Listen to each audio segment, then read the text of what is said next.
Well, I don't know about you, but I could use more pandemonium on my life. Thanks everybody for being here. Thanks Maynard for the introduction. Today we've got a panel on tech dev in the ISS and what it's like to not only develop hardware for ISS use, but to understand what it's like to get a payload from the ground up to ISS, and maybe talk a little bit about what the evolution of all this hardware has gone through. I'd like to introduce my colleagues that are going to join me today. Rick Mastracchio, the Director of Strategy of Business from Northrop Grumman. Chris Cannell from Airbus U.S. Space and Defense, the Houston Space Operations. And Tim Kopra, CEO of Starlab. Thank you guys for being here. Thanks for having us. All right, so first I'd like to get started with Rick, if that's all right. Sure. So Rick, you guys have been providing cargo vehicle launches through the Northrop Grumman Cygnus program for many years now. The Cygnus vehicle has become quite the workhorse, and it's also become a very versatile piece of equipment. So I was wondering if you could showcase for us a little bit about the different options that Cygnus has provided to researchers over the years to execute their programs and their science and their tech dev. Yeah, I sure can. So we just, let's see, NG-20 left the International Space Station sometime in early July after a very successful mission. That was the SS Patty Robertson, after delivering the cargo and doing some reboost of the ISS. We got NG-21 just about to be on the launch pad at the Kennedy Space Center if the weather cooperates, and that's the SS Dick Scobie. So that'll launch on Saturday morning. Yeah, I like to do a poll. Who here has worked on some hardware or has hardware on NG-21, right? Yeah, a lot of folks, yeah.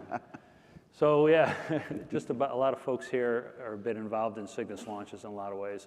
I think the approach, if you look back 10, 15 years, how the Cygnus spacecraft was originally designed, it was a very simple vehicle.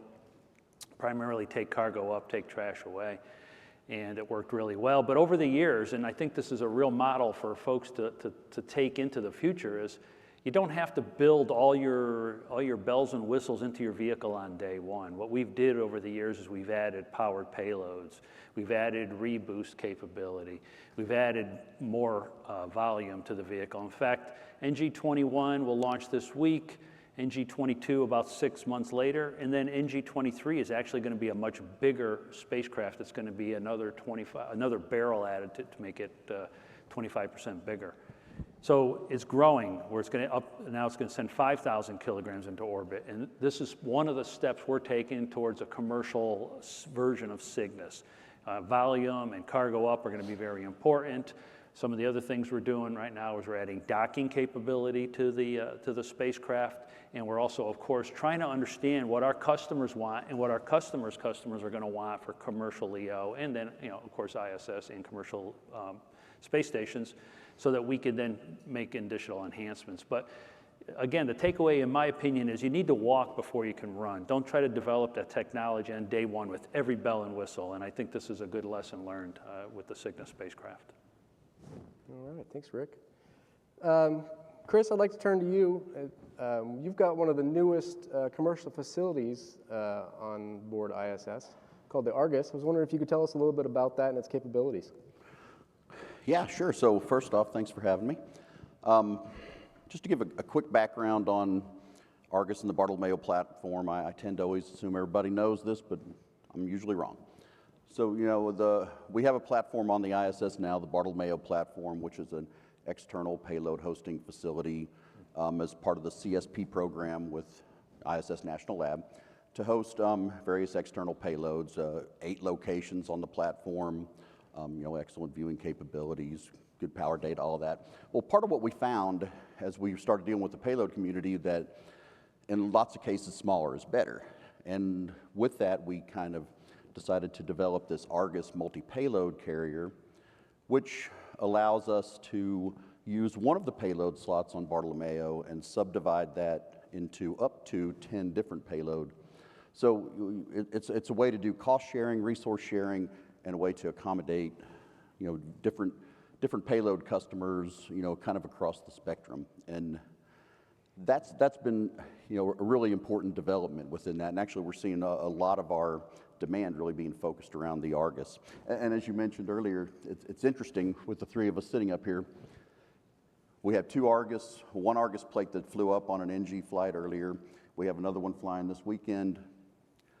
Last week, the Argus 1-1 was fully integrated by the crew with payloads and avionics that were flown up on SpaceX, integrated into the Nanoracks Bishop airlock, where the second Argus will be integrated as well, and then both will be deployed in a single airlock cycle. So, sitting up here, you have interrelationships across, all the different players. So I think that's a really important component of everything that we're doing within there, is that, as you kind of said, nobody does any of this on their own. There's a lot of different players and a lot of different interrelationships.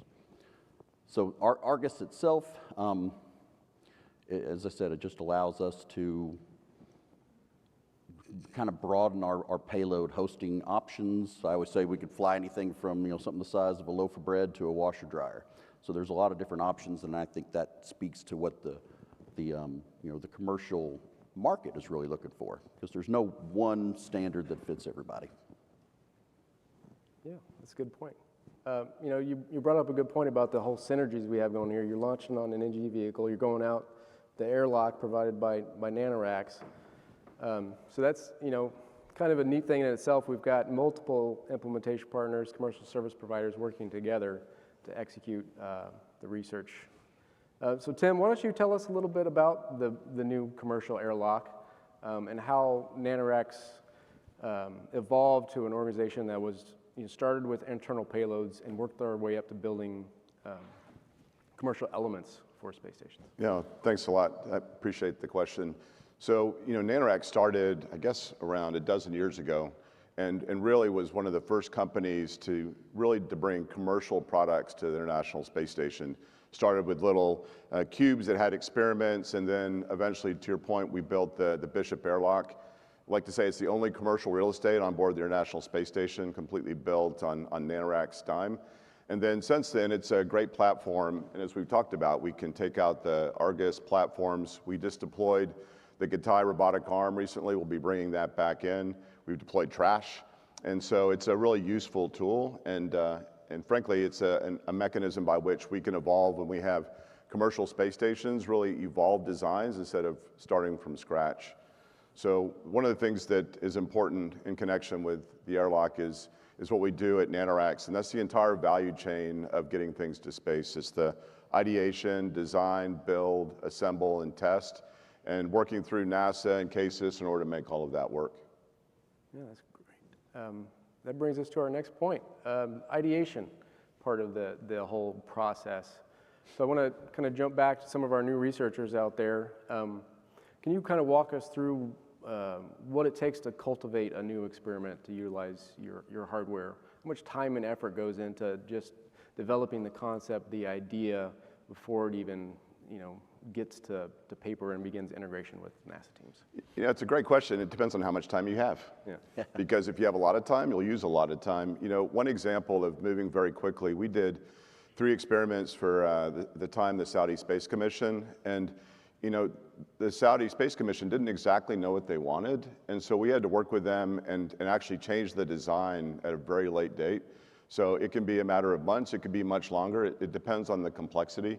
That was an example where we had this connection between providing these experiments for the Saudi astronauts, but also that interconnection with the ground and students. So I think the educational component is super important to us. So we had 12,000 Saudi students that were able to do experiments that had a corollary to the 3 that were on board. But it is an example of how you can move very quickly if you have to, and then work through the NASA process. And it is a process, right? It's extremely important that whatever we do on board the International Space Station is safe for the crew. It's not like a satellite or an unmanned vehicle. I mean, it's extremely important that we have thorough processes.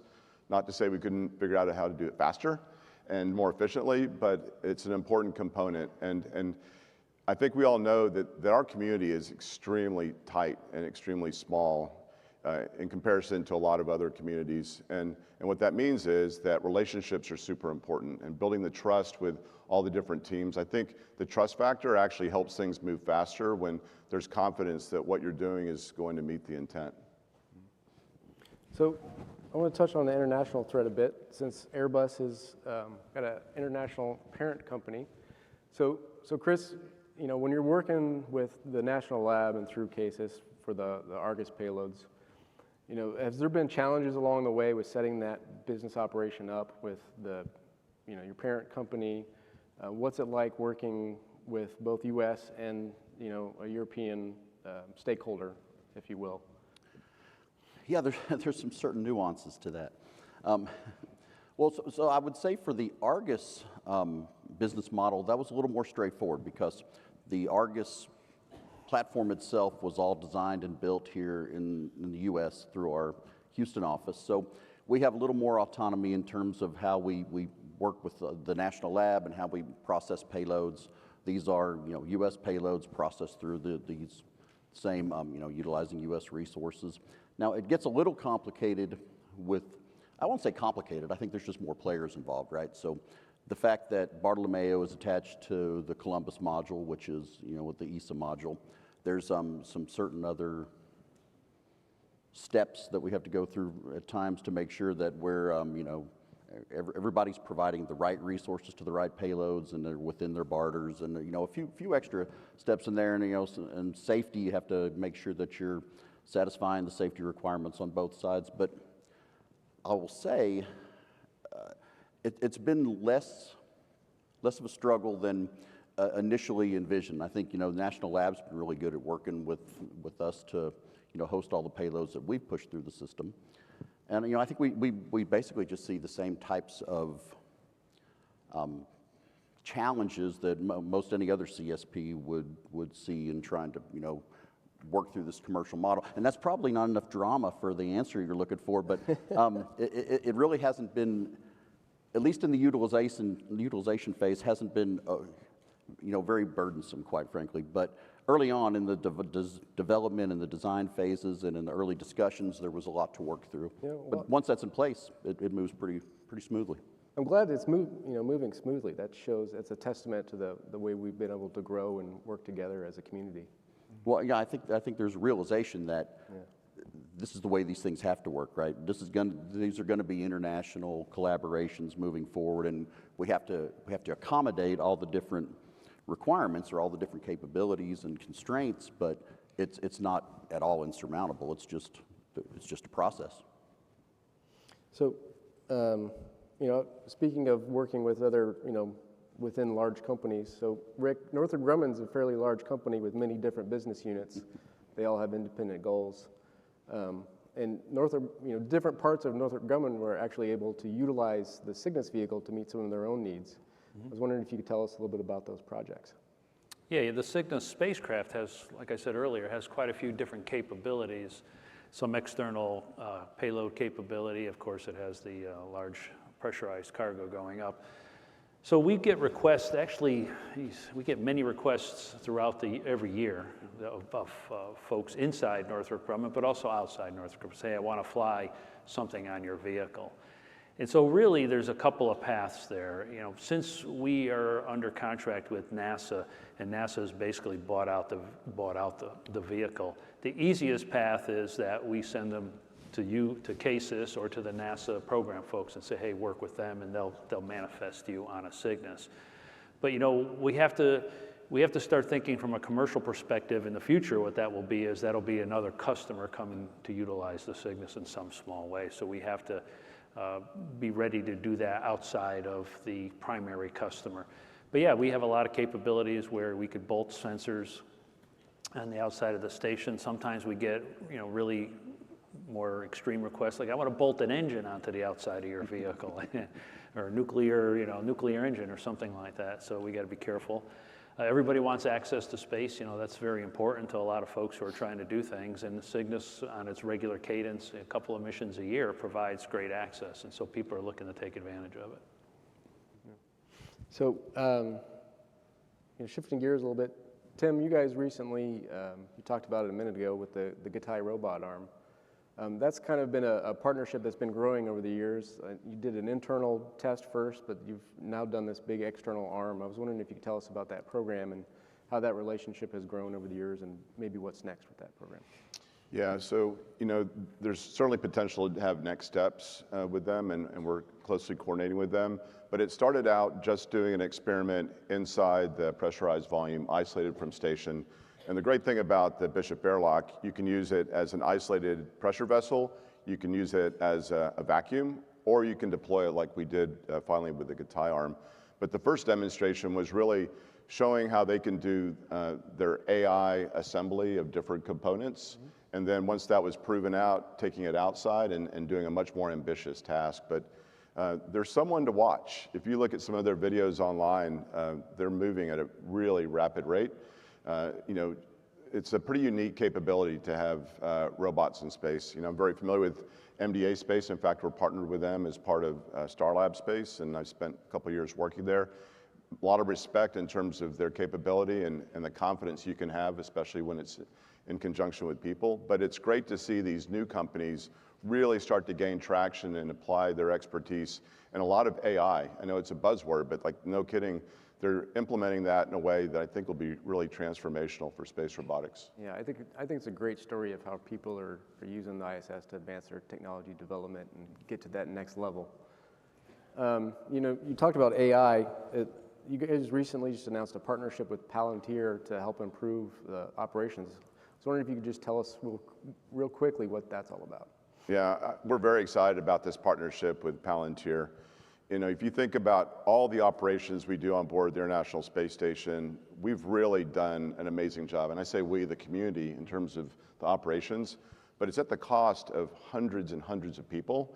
And what we want to be able to do is take advantage of like remanifesting, for example, make that a much more automated process, or instead of several hundred people monitoring the experiments going on board a commercial space station, let's figure out how we can really create an automated process for that.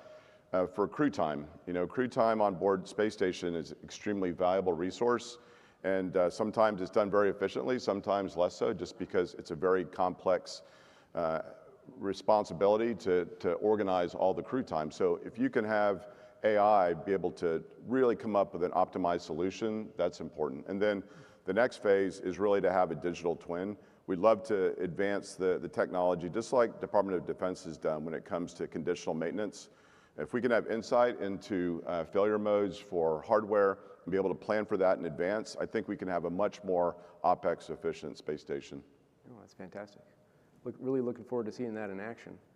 For sure. Yeah. It's going to be cool. Chris, I was wondering if you could tell us a little bit about the next payload going out on Argus, the BIU payload. Well, the BIU payload is going out to basically test and secure a specific wavelength, frequency for follow-on satellite utilization. And then, so that's coming up. That's the one that's flying up on here on NG-21. And then, of course, we have the other ones that have been integrated and all going out in the same payload. I guess the same deployment, right? Where we have some, 4K imaging, real-time imaging that we're trying to, prove out and provide as a service from one of the payloads, and some cloud computing activities. And I don't want to get into what I probably couldn't get into the science behind most of these very well, but also, I think that's not my place to talk too much about their payloads. But the real point with whether it be Bartolomeo or Argus, a point I would like to make here is that, infrastructure, while not sexy, is really, really important for developing, these follow-on cases, right? And the challenge is trying to figure out what type of infrastructure, what type of capabilities, what capacities you need to be able to service that market. And we found the market is evolving so fast, it's hard to keep up. The assumptions you make as you're in your planning stages can be basically kind of left in the dust by the way the market's moving. So that's going to be a challenge moving forward. I mean, some of that's not an answer to your question, but I think it's really relevant as to who's going to be flying next. Yeah, I think it leads us to our next question, though. You just mentioned quite a few payloads there. One dealing with wavelengths, one taking footage of Earth, and wanting to stream that. were there any lessons learned perhaps that we could share with some researchers out here that might want to work with a payload outside that has transmit or receive, and what's the process to go through to get those licenses and things like that? Well, I would say what's the phrase, if you want to make God laugh, have a detailed plan. Mm-hmm. So sometimes you have very detailed plans as to how do you get to a certain point, and you need to be flexible. In a perfect world, you pass out your ICDs and your IDDs. They design their payloads, everything integrates, and you deploy and it works. But in reality, right, it's iterations, it's communication, and it's taking the time to actually work with those payloads, make sure everybody understands, the requirements, the nuances, working with all the PIMs, working with the NASA and cases, resources and counterparts. It's an iterative process, in my opinion. We're not at a plug-and-play level just yet. I mean, every payload has its own bespoke requirements and capacity, so accommodating that still requires a lot of kind of specialized interfacing. So I would say, if I was talking to the payload community, one, get ready to pivot, be flexible, and ensure that you have ongoing communications and you're asking the questions and demanding the answers. Mm-hmm. So, Rick, I want to bring up an excellent point about the Cygnus and what you guys have been able to do with it. Is you've taken it, when you're up there, you've basically created an extra ISS research module, because you've created this ability to do operations in there in what we call extend the lab. Mm-hmm. So we're going to have a payload fly up to utilize that option here pretty soon, called the greenhouse. I was wondering if you could tell us about what's the process like to work with Northrop Grumman to utilize that option and extend the lab. Yeah. And how does that experience, prepare you for what comes next? Right. Yeah, I don't know if everybody knows. Obviously, I was watching the game show. One of the answers was L-24 for late load, we call it. So we do cargo late loading at L-24 hours. So we, Northrop Grumman, we supply science facilities at the launch site. At the base of the launch site, there's several different science facilities at Wallops or at the Kennedy Space Center, depending on where we're launching from. And those science facilities allow the scientists to come in weeks beforehand, prep their payloads, and then at L-, I forget the exact timeline, but 26 hours, a truck pulls up to your science facility, and the Northrop Grumman team comes out and takes your baby, away from you. And there's some tears sometimes. We bring it over to one of the processing facilities, and let me tell you, if it's a powered payload, it'll be powered up continuously from the time we take it from you to the time it reaches the astronauts on orbit. It never loses power. We have battery packs and carts and everything. We're very careful, make before break and power and things like that. Goes to a facility, it gets bolted to a mounting. If it's a mid-deck locker or something gets attached to a mounting plate, we have the ability to stack 4 of these up on one mounting plate. So now at L-24, the vehicle is turned over to the cargo loading crew. The vehicle is horizontal. We go up there and we start loading these things in. And so we got to do it very efficiently, because we only have, I don't know, somewhere like 2 or 3 or 4 hours. I forget the exact timeline before we have to give the launch vehicle back to the launch vehicle guys, because they want it back, right? So they could light it off. So we make sure it never loses power. We put it in the vehicle. We switch it onto vehicle power, all along trying to make sure we maintain the environment of your payload. Get all those, pack some bags that probably go along with some of these late load payloads, samples. Of course, there's always, I don't know, I keep hearing people always saying astronaut ice cream. I don't know, I've never seen astronaut ice cream. Tim, I don't know if you have. Yeah, okay. Was it just as good as we all hoped? Oh, it was better. So, sometimes there's astronaut ice cream there, and we close the hatch. Obviously, the vehicle goes vertical and launches within 24 hours, and it's in the astronaut's hands within 2 days. So it goes from, I like to say, it goes from the scientist's hands to the astronaut's hands in like 2, 3, 4 days, which is pretty good. And then for the extend the lab, obviously it's sitting in the Cygnus. Once the Cygnus is berthed and the hatches are open, it's open to the ISS. And now the Cygnus can become an extension of the laboratory, exactly what you said, and we could leave those powered payloads in there for as long as the manifest requires it. So, and that's a service that we're looking, especially from a commercial space station. You know, we've heard many times people say volume is king. It's one of the many important things. Volume is revenue for a commercial space station. That's why we're going to bigger volumes, so we could give more attention to powered payloads and crew activities.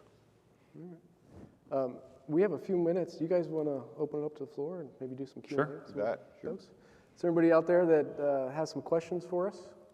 Looks like we got one over here.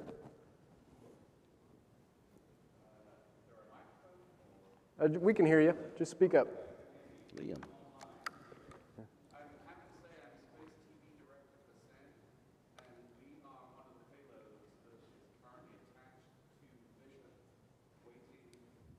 To go out Good to see you, Liam. to be deployed. So I've got to say we are, I'm sort of going to give a statement. Thank you so much, Chris, for all of your support in getting our payload up there. A 4K, 3-camera system, external payload on Argus, on Bartolomeo, and we're hoping it will be installed successfully by the end of August, hopefully. But thank you so much. So if anyone wants to find out what it's like on this side, you can find me in here. So I think I've taken a lot of what you said about being ready to pivot, and the plan is the plan, is a very good way to work it out. But we're looking forward to going out there, and can anyone tell me how we can keep ourselves not being worried for the deployment? Because that's where I am right now. But there we go. Hopefully you'll all see us on send.com when we start live streaming our 4K views of the Earth. I think there's a question buried in there. There was a question, yeah. What's the success rate of successful deployments coming out of the airlock? Oh, I think it's going to be really good. So, keep your fingers crossed, say your Hail Marys, but, the crew will do a good job. I'm sure your hardware is going to be great as well. So I look forward to seeing the photos.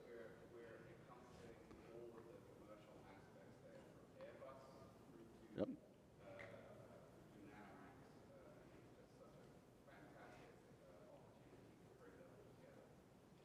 Great, thank you. Appreciate that, Liam. And I'd say that's an example. I mean, to just go back to what we were talking about earlier with the payload customers, this is going to be a relationship that's going to be one of the ones you spend the most time with over whatever that period of time is. So, it's important to have that good working relationship with the teams, and Yeah, we want to build those they've been great. relationships, so hopefully the people come back and want to do more and build on their success.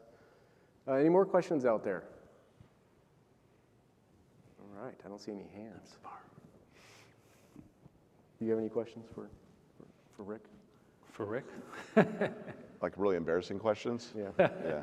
Not those again. Not this time. So I do have a question, Rick. I just found out that you're expanding the size of the Northrop Grumman Cygnus capabilities. So that's great news for all of us in here, because that means we can launch more research to ISS. Yeah, absolutely. I mean, that expanded, we call it the stretched PCM because engineers are not good with names. It's already been produced over in Italy, and it flies roughly a year from now, depending on when NASA manifests us. Everybody mark your calendars. We can get you on that flight, I think. Yeah, That's awesome. so it's going to be a big module. All right. Anybody else out there? Come on, don't be shy. We got new researchers wanting to know what it's like to get on one of these platforms. All right. Okay. Well, is there any other points that I missed that we need to bring up here? Thanks for having us. Yeah, thank you. All right. Thank you guys for being here. This has Robbie. been wonderful. Thanks, everybody. Good job.